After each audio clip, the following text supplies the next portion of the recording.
तमाम हिंदू बांधवांनो, भगिनींनो आणि मातांनो, बऱ्याच दिवसानंतर मी माझ्या संवादाची किंबहुना माझ्या मनोगताची सुरुवात अशी करतोय.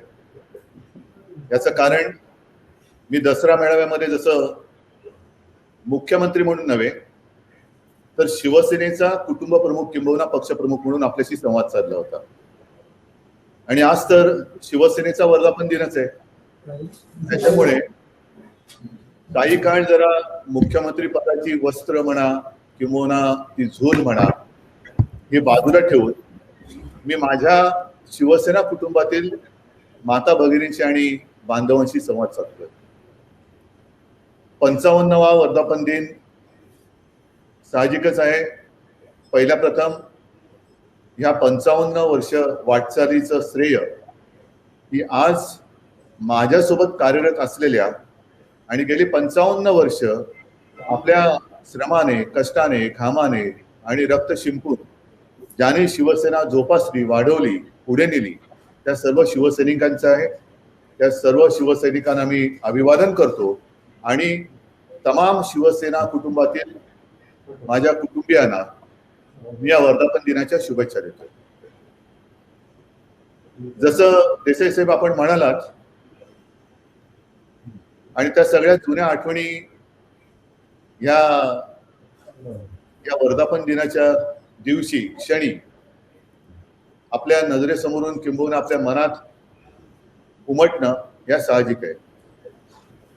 देसाई साहेब माझ्यासमोर इकडे दिवाकरजी रावते बसलेले आहेत, मनोहर जोशी आहेत, असे पहिल्या फळीतले डाके साहेब आहेत, पहिल्या फळीतले नेते हे आज सुद्धा माझ्यासोबत मला मार्गदर्शन करत कार्यरत आहेत. मात्र त्यावेळीची जी शिवसेना होती ती त्यावेळीची म्हणजे मी लहानपणीची म्हणतोय, आता तर आणखीन बलवान झालेली आहे. तेव्हा प्रमोद नवलकरांचं एक वाक्य असायचं, शिवसैनिकाच्या आयुष्यामध्ये 3 सण आहेत. एक 23 जानेवारी म्हणजे माननीय शिवसेना प्रमुखांचा वाढदिवस, दुसरा 19 जून म्हणजे शिवसेनेचा वर्धापन दिन आणि तिसरा मार्मिक 13 ऑगस्ट मार्मिकचा वर्धापन दिन. थोडक्यात काय तर हे तिन्ही दिवस आपण उत्सवासारखे साजरे करतो. हो करतो मी म्हणतो, पण गेल्या वेळेचा आणि या वेळेचा हा जो वर्धापन दिन आहे, हा वर्धापन दिन हा या नवीन माध्यमातून आपण एकमेकाला शुभेच्छा देत साजरा करतो आहोत. गेलं 1.5 वर्ष ठीक आहे, सत्तेचं 1.5 वर्ष तो भाग वेगळा. त्याचा थोडक्यात एक आढावा देसाई साहेबांनी केवळ करोनापुरता घेतला. बाकी किती काम झाले, काय काम झाले हे कामच आपलं बोलत आहे. अनेकांना त्याच्यामुळे पोटदुखी होते, पोटात मुरडा होतोय, सत्ता नाही म्हणून जीव कासावीस होतो आहे. ते त्यांचं ते बघतील. त्यांच्या दुखण्याला इलाज करणार मी काही डॉक्टर नाहीये.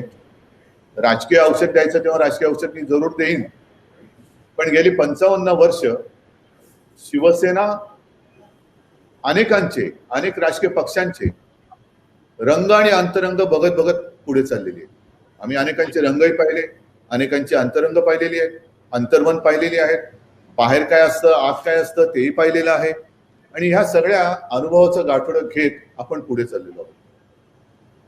देसाई साहेब, तुम्ही खरं म्हणजे मी काही विषय मला बोलायचे का हा प्रश्न आहे, कारण असं बोलणं हे खूप कठीण आहे.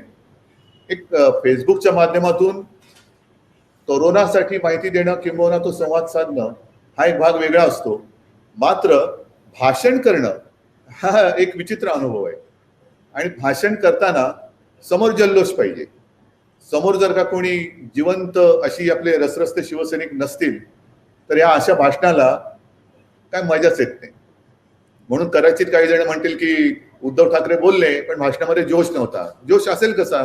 समोर हशा टाळ्या घोषणा नाहीत, जय जयकार नाही, माझा नाही, शिवसेना प्रमुखांचा, हिंदुत्वाचा आणि शिवसेनेचा तो नसताना मी एकतर्फी बोलतोय. आणि एकतर्फी बोलताना अजूनही माझ्या मनामध्ये नेमकं काय बोलावं हे असं काही ठरलेलंच नाहीये. मी बोलत जातो आपल्याशी.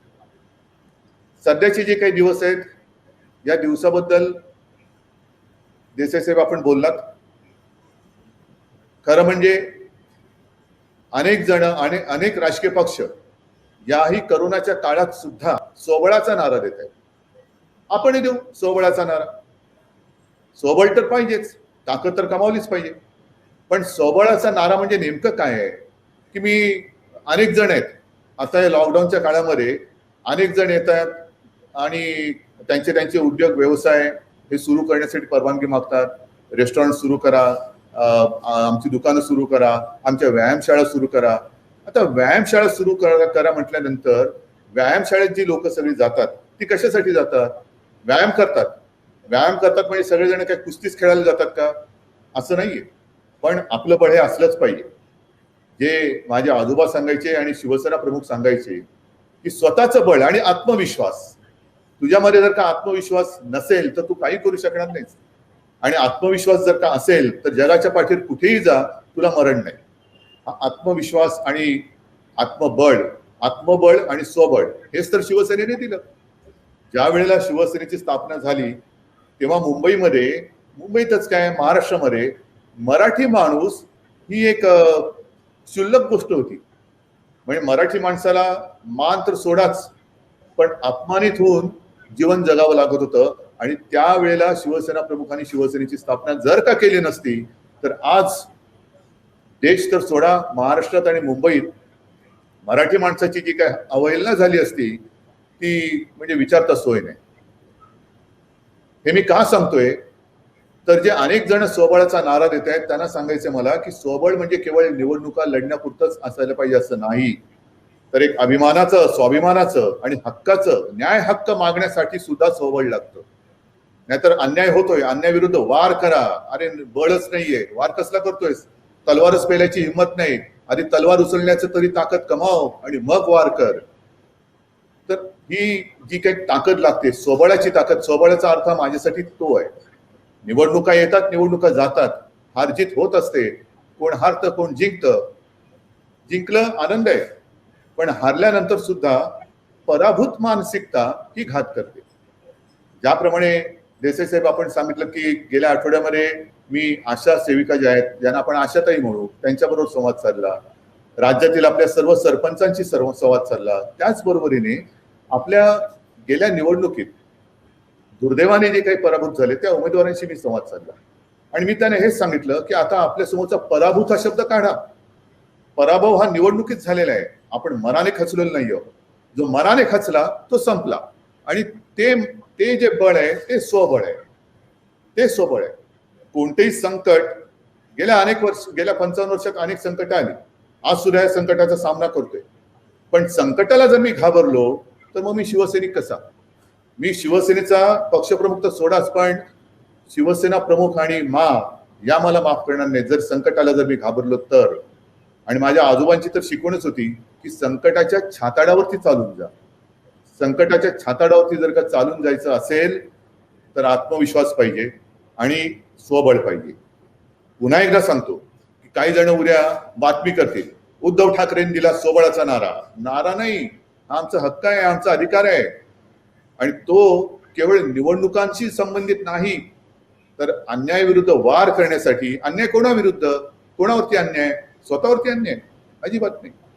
जसं सुरुवातीला शिवसेना प्रमुखांनी भूमिपुत्रांच्या न्याय हक्कासाठी लढणाऱ्या, होय मराठी माणसाच्या न्याय हक्कासाठी लढणाऱ्या शिवसेनेचा विजय असो ही घोषणा एक दिली होती आणि जी घोषणा तमाम महाराष्ट्राने उचलून धरली होती ते सोबळ. तेव्हा शिवसेनेवरती संकुचितवादाचे आरोप झाले, प्रांतीयतेचे आरोप झाले. डरले नाहीत शिवसेना प्रमुख, करत गेले, काम पुढे करत गेले. आणि गेल्या वेळेला मी सांगितलं होतं, कदाचित काही जणांच्या लक्षात नसेल, आजही पुन्हा सांगतोय की गेल्या अनेक वर्ष आपली स्थानिक लोकाधिकार समिती जी मराठी माणसाच्या न्याय हक्कासाठी लढते, भारतीय कामगार सेना लढते, पण स्थानिक लोकाधिकार समिती ही शिवजयंतीच्या वेळेला एक शिवराय संचलन करते. मी सुद्धा काही वेळेला गेलो नाही. मी गेल्यानंतर मी काय पाहिलं तिथे तर तो जो परिसर आहे तो मुंबईतला कुलाबा म्हणजे फोर्ट परिसर, अत्यंत सरळ उच्चभ्रू ऑफिसेस, तिथे ते शिवराय संचलन होतं. आता त्या विभागाचं वैशिष्ट्य काय? मी ज्या वेळेला जातो आवर्जून जातो आणि मुद्दामून मी चौफेर बघत असतो सगळीकडे. माझ्या आजूबाजूला तर शिवसैनिक असतातच, पण चौफेर पाहताना आजूबाजूच्या ज्या सगळ्या मोठमोठ्या इमारती आहेत, सगळी मोठमोठी ऑफिसेस आहेत, हे दुथडी भरून बघत असतात शिवसेनेकडे, शिवसेनेच्या ताकदीकडे, त्या भगव्या ताकदीकडे. खिडकीतनं लोक डोकावत असतात, त्या पॅरापीटवरती लोक असतात, गच्चीतनं लोक बघत असतात, काही झाडावर चढलेले असतात. हे अप्रूप आहे, किंबहुना हा चमत्कार आहे. हा चमत्कार काय आहे की तो काळ जेव्हा शिवसेना नव्हती तेव्हा ह्या इमारतींचे दरवाजे खिडक्या मराठी माणसासाठी बंद होत्या. त्या बंद दरवाजावरती धडक मारून तोडून शिवसेनेने मराठी माणसं त्या ऑफिसमध्ये, कार्यालयात, मी तर म्हणेन घुसवली, होय घुसवली, आणि त्यांना न्याय मिळून दिला. हे शिवसेनेचं कर्तृत्व. जर बळ नसतं, मनगटात ताकद नसते, मनगट आहेत पण त्या मनगटात ताकद नाही, लेच्यापेच्या मनगटाने काय होऊ शकत नाही. शिवसेना प्रमुखांनी मराठी माणसाला तुला मनगट आहे आणि त्या मनगटामध्ये कधी काळी हिंदवी स्वराज्याची तलवार होती ही जाणीव करून दिली, आणि मग जो काय मराठी माणूस पेटला उठला आणि मुंबई आणि महाराष्ट्र त्यांनी सांभाळली, हे सर्वश्रुत आहे. हा शिवसेनेचा इतिहास आहे.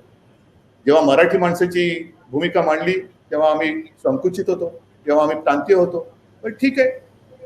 पण जेव्हा शिवसेना प्रमुखांच्या लक्षात आलं की मराठी पण जरूर, प्रादेशिक अस्मिता नक्की, पण हिंदुत्वावरती संकट आलेले आहे, माझ्या देशावरती एक वेगळं संकट येत आहे, तेव्हा जसं मराठी म्हणणं हे कमीपणाचं लक्षण होतं, तसंच हिंदुत्व, नुसतं हिंदुत्वाचा उच्चार करणं, उच्चार करताना सुद्धा भल्या भल्यानं कापर भरत होतं. आणि त्यावेळेला शिवसेना प्रमुखांनी गर्व से कहो हम हिंदू है हा एक बुलंद नारा दिला. तीच ही शिवसेना जिने महाराष्ट्राला आधार दिला, हिंदुत्वाच्या रूपाने देशाला आधार दिला. तीच प्रांतीय संकुचित शिवसेना जेव्हा हिंदुत्वाचा अंगीकार केला तेव्हा धर्मांध झाली. म्हणजे टीका करणारे, तुम्ही काही करा, टीका करणार, टीकेची पर्वा करू नका, तुमच्या मनाला काय पटतंय ते करा. जर मराठी माणसांच्या न्याय हक्कासाठी लढायचं असेल जरूर लढेन, जर हिंदुत्वासाठी लढायचं असेल मी जरूर लढेन, पण हिंदुत्व म्हणजे आमचं राष्ट्रीयत्व आहे हे लक्षात घेण्यासारखं आहे. काही जण मला सांगतात की मी मला वाटतं सभागृहात बोललो की आमचं हिंदुत्व हे शेंडी जानवरचं नाहीये. हे माझं वाक्य नाहीये, हे शिवसेना प्रमुखांचं वाक्य आहे. काही जणांना वाटलं की यांचं हिंदुत्व हे त्यांच्यापासून वेगळं आहे, तसं नाहीये. राष्ट्रीयत्व पहिला देशाभिमान, हिंदुत्व आमचं राष्ट्रीयत्व आहे, देशाभिमान, आणि मग आमची प्रादेशिक अस्मिता. हे का मी सांगतोय, कारण आपला हिंदुस्थान जो आहे तो एक संघ राज्य आहे. अनेक भाषावार प्रांतरचना जेव्हा झाली, भाषावार प्रांतरचना ही मुळात आपण नाही केली, ही भाषावार प्रांतरचना तेव्हा झाली. प्रत्येक भाषेला एक प्रांत मिळाला, त्या प्रांताला एक राजधानी मिळाली, त्याने एक राज्य प्रमुख म्हणजे मुख्यमंत्री मिळाला, आणि सगळे एकत्र मिळून आपल्या हिंदुस्थानची निर्मिती झाली. म्हणजे आपल्या हिंदुस्थानचा पाया हा संघ राज्याचा प्रादेशिक भाषावार प्रांतरचनेचा आहे, हे आपण विसरता कामा नये. अनेक भाषा, एक देश आणि अनेक भाषा, असं जगाच्या पाठीवरचं हे एकमेव उदाहरण असेल, आणि त्या उदाहरणामध्ये आपण मराठी आहोत, कोण गुजराती आहेत, कोण उत्तर भारतीय आहेत, कोण म्हणजे कर्नाटकी कानडी आहेत, कोण मल्याळ बोलतात, कोण तमिळ बोलतात, कोण आणखी उडिया बोलतात, असं सगळे बोलतात, कोण आसामी आहेत. पण याचं एकत्रीकरण हे आपल्या देशाची ही ताकद आहे. म्हणजे आपल्या देशाचं जे काही स्वातंत्र्य आहे, त्या स्वातंत्र्याची आणि देशाची जी काही शक्ती आहे, त्या शक्तीचा पाया हा प्रादेशिक अस्मितेचा आहे. आणि प्रादेशिक अस्मितेवरती जर का घाला आला तर मग मला वाटतं या देशाच्या संघ राज्याच्या एका या पद्धतीलाच नाही म्हटलं तरी तडाखे बसल्याशिवाय राहणार नाही. आणि म्हणून जेव्हा जेव्हा ज्या वेळेला शिवसेनेवरती आरोप होतात, प्रादेशिकतेचे होतात, धर्मांधतेचे होतात, पण ते हे विसरतात की शिवसेने एवढं राष्ट्रावरती, देशावरती प्रेम करा हे सांगणारा हा दुसरा पक्ष त्यांच्या राजकारणाच्या पलीकडे जाऊन असेल असं मला वाटत नाहीये. जे शिवसेना प्रमुखांनी सांगितलं, आम्ही बोलतो ना जय महाराष्ट्र बोलतो, एकमेकाला भेटल्यानंतर जय महाराष्ट्र बोलतो, पण जय हिंद जय महाराष्ट्र, माझा देश पहिला आणि मग माझा महाराष्ट्र, हे आमचं नाही म्हटलं तरी आयुष्य आहे. हे आमचं आयुष्य आहे आणि हे आयुष्य सोडून नाही चालणार. ज्या वेळेला संकट येतं तेव्हा तेव्हा शिवसेना पुढे सरसावते. कोरोनाच्या काळात सुद्धा सरसावलेली आहे, तेही मी आपल्याला सांगेन. पण जर का आपण सेनापती बापटांची आठवण दरवेळेला काढणार असू, महाराष्ट्र मेला तरी राष्ट्र मेले, मराठ्या विन राष्ट्र गाडानं चाले, खरा वीर वैरी पराधीनतेचा, महाराष्ट्र आधार या भारताचा, आहे का ती महाराष्ट्राची ताकद? शक्य होईल का आपल्याला? आहे, जरूर आहे. पण आज आपण जे काही बघतो आहोत, मला राजकारणावरती नुसतं बोलायचं जरी नाही तरी देखील जे गेल्या काही दिवसात घडलेले आहे त्याच्यावरती थोडंसं भाष्य तर करावं लागेल. अजूनही आपल्या महाराष्ट्रामध्ये तशा निवडणुका नाहीयेत, पण नुकत्याच ज्या काही बंगालच्या निवडणुका झाल्या, स्वबळाचा अर्थ निवडणुका नुसत्या जिंकणं नाही, तर ज्या पद्धतीने ममता बॅनर्जी तर लढल्याच, जिंकल्याच, पण मला निवडणुका होतात, निवडणुका जातात, केवळ कोण हरलं आणि कोण जिंकलं हा विषय गौण आहे. पण ज्या पद्धतीने निवडणुकीच्या काळामध्ये अनेक आरोप, अनेक हल्ले म्हणजे असे तसे कोणत्याही पद्धतीने हे झाले, त्या अंगावरती झेलून सुद्धा बंगाली माणसाने आपलं मत निर्भीडपणाने मांडलं. याला म्हणतात खरं बळ, आत्मबळ. ज्या बंगालने स्वातंत्र्याच्या लढ्यामध्ये वंदे मातरम हा स्वातंत्र्याचा मंत्र दिला होता, तोच बंगाल ज्यांनी सुभाषबाबू दिले, खुदिराम बोस दिला, बंकिमचंद्र दिले, रवींद्रनाथ टागोर दिले, किती माणसं दिली, त्याच बंगालनी एक स्वत्व काय असतं ते दाखवून दिलेलं आहे. ज्या बंगालने, पुन्हा एकदा सांगतो, वंदे मातरम ह्या 2 शब्दांनी क्रांती केली. अनेक जण विचारतात वंदे मातरम तुम्हाला बोलता येतं का? वंदे मातरम म्हणजे ते सुजलाम सुफलाम सगळं तो भाग वेगळा, ते आहेच. पण वंदे मातरम जे आपण ऐकतो कारण आपण त्या काळात नव्हतो, की अनेक क्रांतिकारक वंदे मातरम बोलत हसत फासावरती गेले. म्हणजे हा एक क्रांतीचा महामंत्र त्या बंगालने दिला. आणि त्याच बंगालने पारतंत्र्यासाठी जसे क्रांतिकारक दिले, तसंच स्वातंत्र्यासाठी सुद्धा प्रादेशिक अस्मिता कशी जपावी ह्याचं एक उदाहरण घालून दिलेलं आहे. आणि म्हणून मला असं वाटतं की प्रादेशिक अस्मिता ही जपलीच पाहिजे. पण ह्याचा अर्थ असा नाही की आमच्या प्रादेशिक अस्मितेपुढे देश गौण आहे. नाही, देशाभिमान पहिला, हिंदुत्व जरूर, पण आमचं हिंदुत्व हे राष्ट्रीयत्व आहे, केवळ एखाद्या धर्माचा. म्हणजे मी मोकळेपणाने सांगतोय, आणि हे माझं नाहीये. जे देसाई साहेब तुम्ही सांगितलं की शिवसेना प्रमुखांनी किंवा आजोबांनी माझ्या दिलेला वारसा हा आपण पुढे घेऊन जात असताना तो वारसा अधिक समृद्ध कसा होईल, संपन्न कसा होईल, देशाच्या, जग खूप मोठा आहे, देशाच्या राज्याच्या कानाकोपऱ्यात कसा पोहोचेल, ते माझ्या परीने काम करणं, याला मी म्हणेन या वारसाला न्याय देणं किंवा वारशाला पुढे नेणं आहे. आणि हिंदुत्वाबद्दल मी आपल्याला सांगत असताना अनेकांचा जो एक गैरसमज होतो की आता शिवसेनेने महाविकास आघाडी केलेली, हिंदुत्व सोडलं का? असं हिंदुत्व म्हणजे काय असं पेटंट कंपनी नाहीये हो, की हे माझंच, हे गेलं म्हणजे तू हिंदुत्व सोडलं, असं नाहीये. हिंदुत्व म्हणजे असं काही असं नेशनलची सोडण्याची काही वस्तू नाहीये. हिंदुत्व हे आमच्या इथे आहे, हृदयात आहे. जे शिवसेना प्रमुख सांगायचं की हिंदुत्व हा आमचा श्वास आहे, तो श्वास थांबला तर काय राहणार, आयुष्याला अर्थ काय राहणार? आणि म्हणून कोणी अशी गैरसमज करून घेण्याची गरज नाहीये की यांनी युती तोडली, आघाडी केली, आता युती किती काळ टिकली, आघाडी किती काळ टिकणार, ठीक आहे ना, बघत जाऊ आम्ही पुढे, त्याची काळजी कशाला करतो? जोपर्यंत आमचा हेतू प्रामाणिक आहे, राज्याचा विकास करणं, गोरगरिबांचा एक नाही म्हटलं तरी आशीर्वाद घेण्याचा प्रयत्न करणं, आणि त्याच्यासाठी जर काही गोष्टी कराव्या लागल्या असतील आणि कराव्या करत असू तर याचा अर्थ लगेच हे सोडलं आणि ते धरलं आणि हे सोडलं असा त्याचा अर्थ होत नाहीये.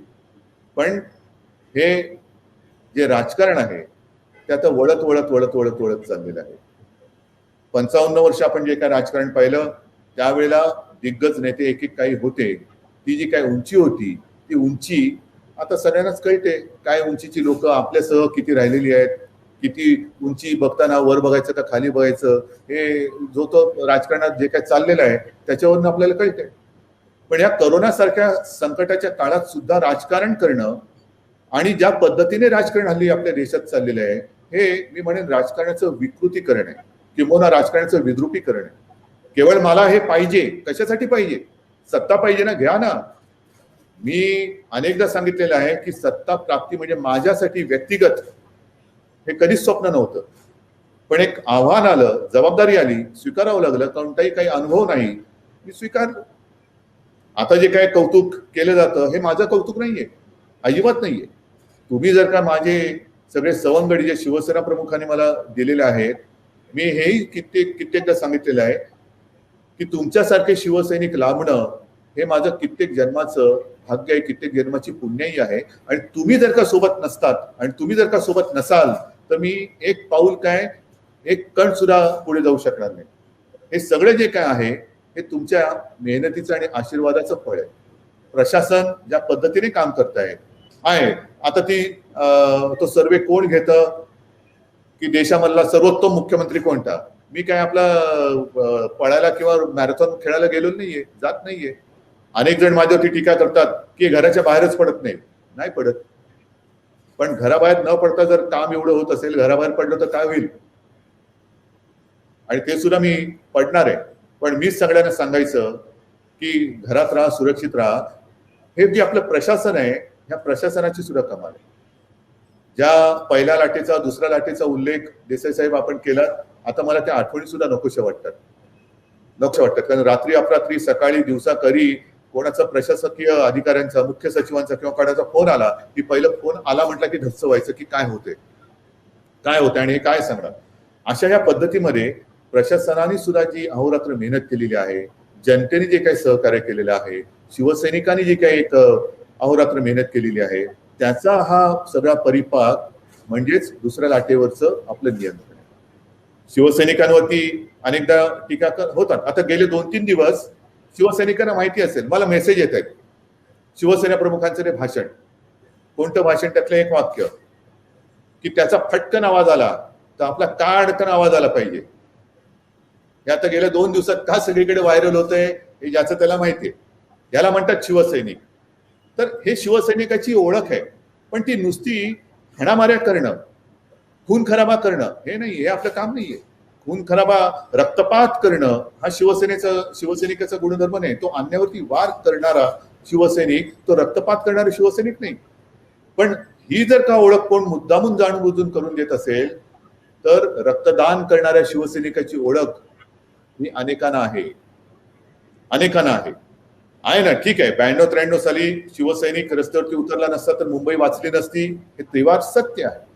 पण त्याच बरोबरीने रक्तदानाचा विश्वास करणारी शिवसेना आणि शिवसैनिक ही सुद्धा ओळख शिवसेनेची आहे. हे आरोप करणाऱ्यांपैकी किती जणांची अशी ओळख आहे हे पहिल्यांदा त्यांनी मला सांगावं. ज्या वेळेला रक्त पुरवठा कमी होत जातो, मग मी आवाहन करतो. या कोरोनाच्या काळात सुद्धा मी आवाहन केलं की रक्त पुरवठा कमी होत चाललेला आहे, रक्तसाठा कमी होत चाललेला आहे, शिवसैनिकांनो रक्तदान करा. अक्षरशः कोरोनाच्या संकटाच्या काळात सुद्धा स्वतःच्या जीवाची पर्वा न करता शिवसैनिकांनी हजारो बाटल्या रक्तदान करून कित्येक जणांचे जीव वाचवले. रक्तदान करताना आम्ही बघत नाही की मी दिलेलं रक्त हे कोणाला जाणार आहे, मराठी माणसाला जाणार आहे ना, हिंदूला जाणार आहे ना, हे नाही विचारत बसत. जो कोणी, ज्याला कोणाला गरज असेल त्याला ते रक्त जातं. हे आमचं हिंदुत्व आहे, हे आमचं राष्ट्रीयत्व आहे. आमच्या रक्तावरती अनेक जण सांगतात की सर्व धर्मियांचं रक्त लाल आहे. बरोबर आहे, पण आमचं रक्तदान जे आहे ते सर्व धर्मियांसाठी, ज्याला ज्याला गरज असते त्याच्यासाठी ते वापरलं जातं, त्यांचे ते जीव वाचतात. तर हे जे काही होत आहे ही शिवसैनिकाची ओळख आहे. परंतु मुंबईमध्ये सुद्धा आणि राज्यात सुद्धा कधी पूर येतो, दुष्काळ पडतो, एखादी आता जशी साथ आली तशी साथ येते, तेव्हा पहिला धावून जातो तो शिवसैनिक. ही शिवसेनेची ओळख आहे. त्याच्यामुळे बदनामी करणारे बदनामी करतायत. मी जे म्हटलं की राजकारणाचं विद्रुपीकरण चाललेलं आहे ते हेच आहे, आरोप करायचा आणि पळून जायचं. म्हणजे तुम्हाला बदनाम करून टाकायचं. स्वतः कोण आहेस, स्वतः तू कोण आहेस, तू आम्हाला आमच्यावरती आरोप करतोय, तुझा चेहरा कधी आरशात पाहिलास का, तू कोण आहेस, तुझं सगळं चारित्र्य स्वच्छ आहे का, तुझ्यावरती जे काही तू आमच्यावरती आरोप करतोय ते तुझ्यावरती झालेले नाहीयेत का. पण आम्ही असे आरोप करून कोणाला केवळ बदनाम करायचं म्हणून करत नाही. आम्ही आमच्या एका रुबाबात चाललेलो आहोत. 55 वर्ष ही सारीसुरी वाटचाल नाहीये. जर शिवसेनेचं राजकारण हे हीन दर्जाचं असतं, किंबहुना केवळ हपापलेपणाचं असतं, मला मिळालंच पाहिजे, मला सत्ता पाहिजे, कशाला पाहिजे ते नाही माहिती, पण सत्ता मिळालीच पाहिजे, नाही तर शिवसेना टिकलीच नसती, अजिबात टिकली नसती. मी शिवसेना पुढे नेऊन दाखवीन हे कशाच्या जोरावर सांगितलं, कारण हे तुम्ही सर्व शिवसैनिक जे शिवसेना प्रमुखांच्या विचाराच्या पठडीमध्ये तयार झालेला आहात त्या जोरावरती मी सांगितलं. आणि आजही माझा आत्मविश्वास तोच आहे की शिवसेना अजूनही पुढे जात चाललेली आहे. एक एक पाऊल एक एक पाऊल एक एक पाऊल करत पुढे चाललेली आहे. आणि या सगळ्या काळामध्ये आपण स्वबळ म्हणजे काय हा जो एक महत्वाचा भाग आहे. आज देश जगाचं मला काय विचार करण्याची गरज नाही, कारण प्रत्येक जगाला देशाला कोण ना कोणतरी एक दाता आहे, त्राता आहे, पंतप्रधान आहेत, सगळे आहेत. आपल्या देशात सुद्धा ह्या सगळ्या गोष्टी आहेत. पण महाराष्ट्राचा अनुभव घेत असताना देशाचा इतर राज्यांचा अनुभव काही वेगळा आहे असं मला वाटत नाही. आपण कोरोनाचा सामना करतोच आहोत, मुकाबला करतोच आहोत. अजून किती काळ हे संकट चालेल हे काय सांगता येत नाही. पण हे विशेष एक सांगण्याची गोष्ट म्हणजे वैद्यकीय शास्त्राप्रमाणे कोविड आणि नंतर पोस्ट कोविड म्हणजे कोविड होऊन गेल्यानंतर सुद्धा रुग्णांवरती काही त्याचे दुष्परिणाम होतात ते आता आढळत आहे. म्हणजे तो म्युकरमायकोसिस असेल, आणखीन काही असेल, ह्या झाल्या आरोग्याच्या तक्रारी. पण कोविड नंतर याला पोस्ट कोविड वातावरण जे होईल त्यावेळेची परिस्थिती कोणी विचार करत असेल असं मला वाटत नाहीये. कोविड नंतरची परिस्थिती म्हणजे काय, या कोविडच्या काळामध्ये काही आप्तस्वकीय आपले सुद्धा सोडून गेलेले आहेत. अनेक कुटुंबातील करते करवे ते सोडून गेलेले आहेत. त्यांच्या कुटुंबाचं रक्षण कोण करणार, त्यांच्या कुटुंबातला जो कमावणार असेल तो गेलेला असेल, कुटुंबातील कोणतरी निघून गेलेला असेल, हा एक भाग झाला. अनेक जणांचे रोजगार बुडालेले आहेत. लॉकडाऊन दुर्दैवाने आणि नाईलाजाने एक आतापर्यंतचा उपाय मी म्हणत नाहीये, पण किंबहुना असं म्हणेन एक तात्पुरता मार्ग आहे. तर तो स्वीकारावा लागत असताना अनेक रोजगार बुडाले असतील. महाराष्ट्रामध्ये या लॉकडाऊनच्या काळात देसाई साहेब आपणच लाखो करोड रुपयाचे सामंजस्य करार केले, ते बरोबर आहे. परंतु हे प्रत्यक्ष अंमलात येईपर्यंत काही काळ लागणार आहे. म्हणजेच काय तर रोजगाराचं काय होणार, रोजीरोटी नाही म्हटलं तरी थोडीशी मंदावलेली आहे. तर पोस्ट कोविड हे जे काय वातावरण आहे की माझं काय होणार ह्या एका चिंतेने देशातील सर्व नागरिक हे अस्वस्थ आहेत, चिंतामग्न आहेत. आणि त्यांची अस्वस्थता आपण लक्षात न घेता केवळ स्वबळाचा नारा दिला, एका हाती सत्ता आणू, लोक जोड्याने आणतील. लोक म्हणतील की तुझी सत्ता आणि स्वबळ ठेव तुझ्याकडे, पहिलं मला भाकरी कशी देणार ते सांग, माझ्या रोजीरोटीचं काय ते सांग. ते न करता तू बरा, तुझं बळ तू उभं राहायचं, काही करायचं आणि आम्ही तुला मतं द्यायची, तुझं बळ तू वाढवणार आणि आम्हाला भिकेला लावणार. तर हा विचार आज आपण केला नाही तर मग मात्र आपला देश अराजकता हा शब्द करायची तर अगदी टोकाचा होईल, पण अस्वस्थतेकडे चाललेला आहे हे निश्चित. पुढे काय आहे, सत्ता आहे, सत्तेचा उपयोग काय करून घेणार, सत्ता हवी आहे, सत्ता मिळेल त्याचा उपयोग काय करून घेणार, स्वतःसाठी नाही तर जनतेसाठी, हे आता ठरवण्याची वेळ आलेली आहे. आणि म्हणून मला असं वाटतं की केवळ निवडणुका एक निवडणुका हा एक विचार आणि सत्ता प्राप्ती हा एक विचार सर्व राजकीय पक्षाने बाजूला ठेवून या संकटाचा सामना जो आता आपण करतो आहोत हा आरोग्यविषयक झाला, पण आर्थिक संकट जे उद्या येणार आहे त्या आर्थिक संकटाचा सामना हा कसा करायचा त्याचा विचार जर का आपण न करता विकृत राजकारण करत राहिलो तर मग मात्र आपलं आणि आपल्या देशाचं काही खरं नाहीये, खरंच खरं नाहीये. आज मला एका गोष्टीचा अभिमान आहे नक्कीच. देसाई साहेब तुम्ही जे बोललात की कार्यक्रम शिवसेनेचा वर्धापन दिन आहे, काय कार्यक्रम दिलात, राजकीय कार्यक्रम दिला की आम्ही स्वबळावरती आता सत्ता मिळू, नाही. तुम्ही काय सांगितलं, करोनामुक्त गाव करा. किती राजकीय पक्ष असं त्यांच्या वर्धापन दिनाच्या दिवशी सांगत असतील की राजकारण बाजूला ठेवून माझं गाव, माझी वस्ती, माझं घर हे करोनामुक्त ठेवा, हा कार्यक्रम देणारे किती राजकीय पक्ष असतील. माझं कुटुंब माझी जबाबदारी म्हणजे काय की माझ्या घरामध्ये म्हणजे गेल्या आठवड्यामध्ये जवळपास 3.25 लाख लोकांना आपण घरं दिली, महाआवास योजना, 3.25 लाख लोक.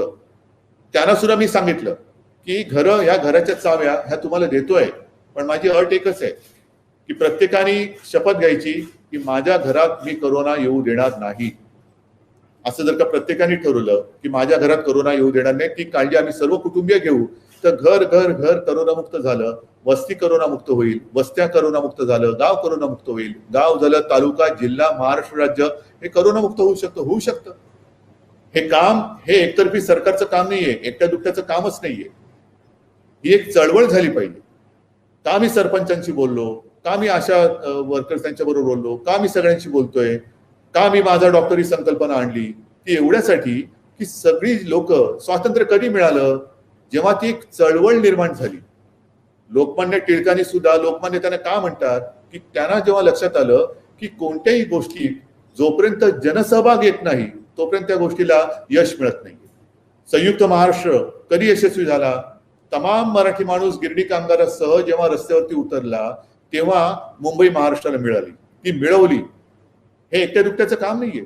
आणि त्याचप्रमाणे जर कोरोनातून आपल्याला बाहेर पडायचं असेल तर प्रत्येक घरातला प्रत्येक माणूस या चळवळीमध्ये जोपर्यंत सहभागी होत नाही तोपर्यंत आपण कोरोनामुक्त होणं हे अवघड नाही, अशक्य आहे. आणि मला असं वाटतं की आज 55 वर्ष शिवसेना पूर्ण करून पुढे जात आहे. राजकारणाच्या ठिकाणी जे करायचं ते बघून घेऊ. सुरुवातीलाच मी म्हटलेलं आहे, प्रत्येकाचे रंग अंतरंग हे बघत बघत आपण पुढे चाललेलो आहोत. आपली सुद्धा एक स्वतःची भूमिका आहेच, आपण सुद्धा एक दिशा ठरवलेली आहेच. सत्तेसाठी कधी लाचार होणार नाही हे तर आपलं व्रत आहे, पण त्याच बरोबरीने आपण उगाच कोणाची तरी पालखीही वाहणार नाही हे सुद्धा आपल्याला ठरवावं लागेल. शिवसेनेचा जन्म हा न्याय हक्कासाठी झालेला आहे, दुसऱ्यांच्या पालख्या वाहण्यासाठी नाही.